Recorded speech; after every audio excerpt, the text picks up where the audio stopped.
Hello students, welcome to my YouTube channel accountancy अड्डा।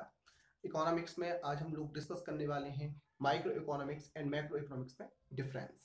Normally अगर microeconomics की मैं बात करता हूँ तो माइक्रो इकोनॉमिक्स का मीनिंग है एज अ स्मॉल, एक इंडिविजुअल यूनिट की बात करता हूँ, एक इंडिविजुअल फर्म की बात करता हूँ, इंडिविजुअल हाउस होल्ड की अगर मैं बात करता हूँ तो इट मीन्स माइक्रो लेवल की बात कर रहा हूँ। और मैक्रो का मीनिंग है, मैक्रोस जो टर्म है ग्रीक वर्ड लिया हुआ है, मैक्रोस से लिया हुआ है, जिसका मीनिंग होता है लार्ज। मीन्स एक लार्ज स्केल की मैं बात करता हूँ, एक नेशनल लेवल पे अगर मैं बात करता हूँ, एग्रीगेट डिमांड एग्रीगेट सप्लाई की बात करता हूँ, तो इट मीन्स उसको मैं कहता हूँ मैक्रो इकोनॉमिक्स। तो देखते हैं दोनों में क्या डिफरेंस है बहुत शॉर्ट में। पहला डिफरेंस मैंने यहाँ पे लिया हुआ है, micro economics deals with the economic issue related to the single unit of the economy. Single unit means एक small unit of the economy, means कि एक अगर मैं इंडिविजुअल हाउस होल्ड की बात करता हूँ, अगर हाउस होल्ड की जगह एक किसी फर्म की बात करता हूँ तो उसमें सिंगल यूनिट का माने जिसमें केवल एक ही यूनिट की बात करता हूँ तो उसे कहते हैं हम माइक्रो इकोनॉमिक्स। जबकि मैक्रो इकोनॉमिक्स का मीनिंग है it deals with the economic issue related to the economic as a whole. Means कि अगर मैं पूरी इंडिया की बात करता हूँ, पूरे इंडिया की इनकम, नेशनल इनकम की बात करता हूँ, नेशनल प्रोडक्शन की बात करता हूँ, मीन्स एज अ होल एक पर्टिकुलर रीजन की बात करता हूं, तो वहां उसको मैं बोलूंगा मैक्रो इकोनॉमिक्स, जो कि स्टडी करता है एज अ होल। इससे पहले भी मैंने आपको इन दोनों का मीनिंग आपको क्लियर किया हुआ इससे पहले वाले वीडियो में। खैर, सेकंड इसका डिफरेंस है, it deals also called the theory of price.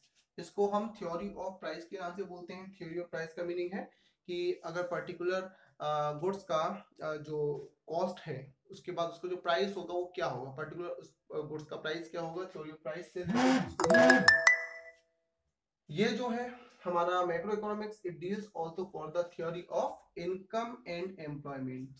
Income and employment means कि टोटल कंट्री की इनकम क्या है, टोटल कंट्री में कितना एम्प्लॉयमेंट है, ये आता है मैक्रो लेवल पर, मैक्रो इकोनॉमिक्स में। थर्ड है, it concern with the price and output of one firm only. इसमें मैं पर्टिकुलर केवल एक फर्म के आउटपुट का, फर्म की इनकम का मैं बात करता हूँ। ठीक है, तो इसको समझ जाइए कि ये क्या है माइक्रो इकोनॉमिक्स।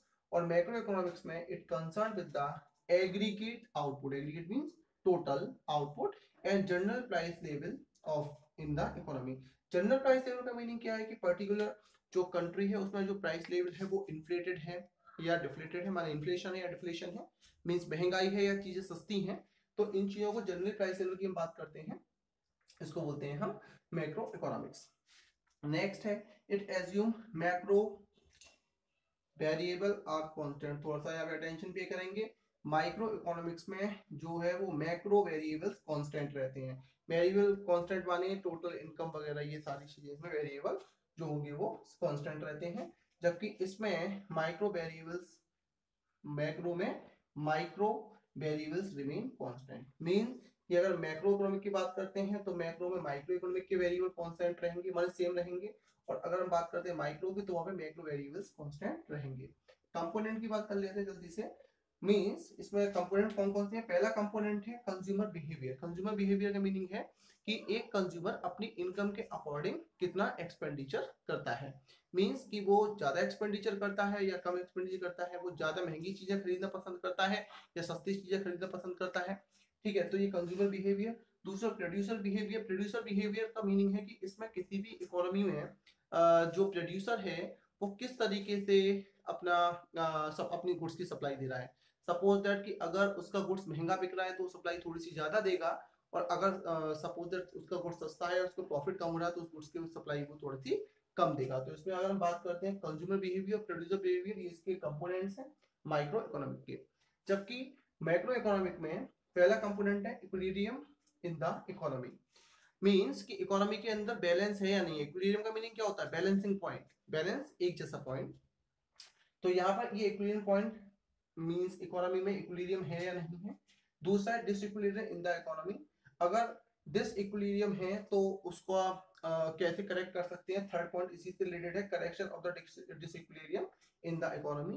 कि अगर सपोज दैट अगर हमारे पास प्रोडक्ट डिमांड और सप्लाई में थोड़ा भी डिसइक्विलिब्रियम है, इक्विलिब्रियम नहीं है, तो उसको हम किस तरीके से इक्विलिब्रियम में कन्वर्ट करेंगे, इक्विलिब्रियम करेंगे। इसके साथ साथ अगर हम बात करते हैं तो एक माइक्रो और मैक्रो इकोनॉमिक्स में आता है आपका माइक्रो एंड मैक्रो पैराडॉक्स। क्या मीनिंग? ये दोनों एक दूसरे के अपोजिट हैं। कैसे? कि अगर मैं बात करता हूं कि माइक्रो इकोनॉमिक में एक इंडिविजुअल पर्सन अपनी इनकम का कम पार्ट एक्सपेंडिचर करता है, कम पार्ट सेविंग करता है। इनकम का एक पार्ट वो सेविंग कर रहा है और एक पार्ट वो एक्सपेंडिचर कर रहा है, ऐसा आप समझिए। तो ये उसके लिए प्रॉस्पेरिटी एक अच्छी बात होगी माइक्रो लेवल पर, क्योंकि मैं इंडिविजुअल की बात कर रहा हूँ।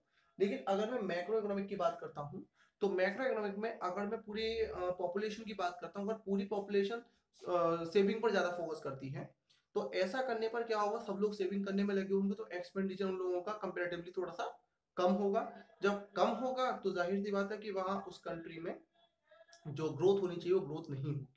जो गुड्स बिकने के लिए रखे हुए हैं वो गुड्स नहीं बिकेंगे, लोग खरीदेंगे नहीं, क्योंकि उनकी सबकी जो हैबिट होगी ना वो क्या होगी, सेविंग करने की हैबिट होगी। उम्मीद है माइक्रो इकोनॉमिक्स और मैक्रो इकोनॉमिक्स का डिफरेंस आपको समझ में आया होगा। Thanks for watching.